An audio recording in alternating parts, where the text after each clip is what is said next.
شادی کرنا یہ انسان کی فطرت ہے. ہر مرد کے اندر عورت کی خواہش پیدائشی ہے. یعنی اللہ تعالیٰ نے اس کے جسم میں یہ رکھا ہے کہ عورت سے وہ قرار حاصل کرے، تسکین حاصل کرے. مردوں کو اللہ نے یہ خصوصیت دی ہے، صفت دی ہے، اور عورتوں کے بھی اندر اللہ نے یہ رکھا ہے کہ ان کا میلان یا ان کی توجہ مردوں کی طرف ہے، لیکن اس کو اسلام نے ایک حلال طریقے سے باندھا ہے، وہ نکاح کے ذریعے سے. اب اگر کسی پر پابندی لگا دیں، اگر میں کہہ دوں کہ میرے جتنے قریب کے ہیں، جتنے ماننے والے ہیں، ان میں سے کوئی بھی عورت کو ٹچ نہیں کرے گا زندگی بھر، تو یہ میں نے فطرت کے خلاف بات کی. یہ فطرت کے خلاف بات کی. میں بول نہیں سکتا کہ تم شادی نہ کرو، نکاح نہ کرو، اور اسلام نے کبھی بھی ایسی پابندی نہیں لگائی. عیسائیوں نے اپنے اوپر لازم کر لیا کہ جو ان کا مذہبی ہوگا، ریلیجیس ہوگا، وہ عورتوں کو نہیں چھوئے گا. کتنی حیرت کی بات ہے. معلوم ہے آپ کو آج دنیا میں ویمن رائٹس کی بات عیسائی کرتے ہیں جو خود نکاح نہیں کرتے. جو پادری نکاح نہیں کرتا، کبھی عورت کو اپنے ساتھ نہیں رکھتا، وہ وومن رائٹس کی بات کرتا ہے. حیرت نہیں ہوتی؟ ایک صحابی، 3 صحابہ حضور صلی اللہ تعالی علیہ وسلم کے حجرے کے باہر کھڑے ہو کر کے یہ باتیں کر رہے تھے. حضور صلی اللہ علیہ وسلم رات کو عبادت کے لیے کھڑے ہوتے تو آدھی رات گزر جاتی تھی.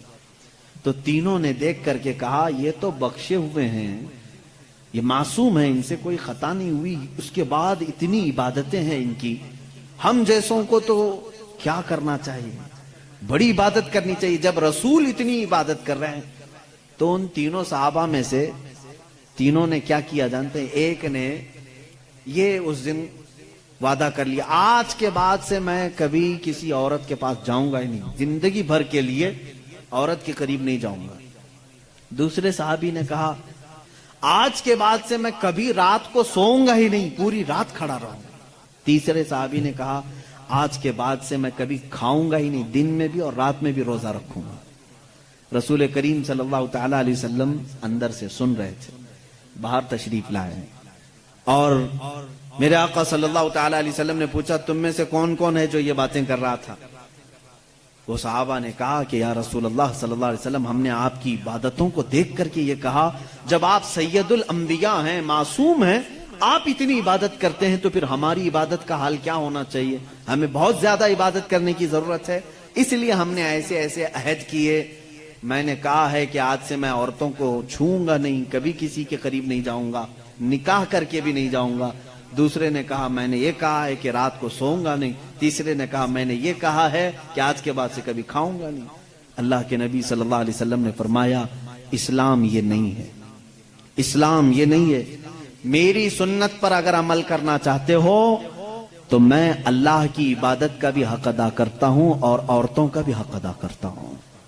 میں نے اپنی رات کو تقسیم کر رکھا ہے، بیویوں کے لیے بھی حق ہے اور اللہ کی عبادت کا بھی حق ہے.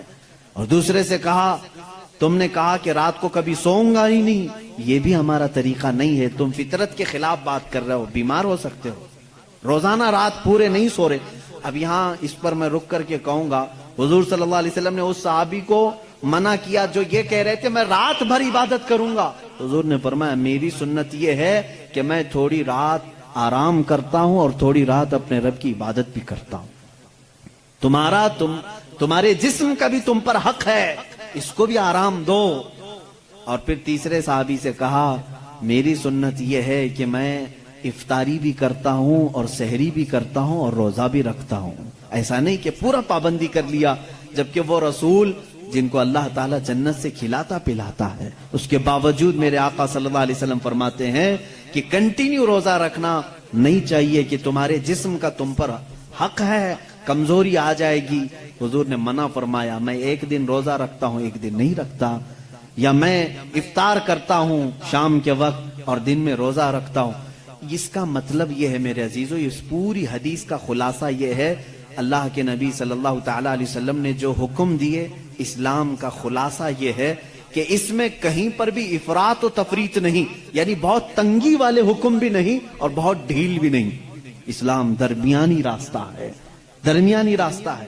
اب یہاں ان لوگوں کو سوچنا چاہیے حضور نے جس صحابی کو رات بھر عبادت کرنے کے لیے منع کیا، یہاں رات بھر گیم کھیلنے والے لوگ موجود ہیں، پوری رات بھر عیاشی کرنے والے موجود ہیں. ان کو تو رات بھر کھڑے ہو کر کے عبادت کرنے کو میرے آقا نے منع کیا تھا. آرام کرو تھوڑی دیر، اپنے جسم کو راحت پہنچاؤ.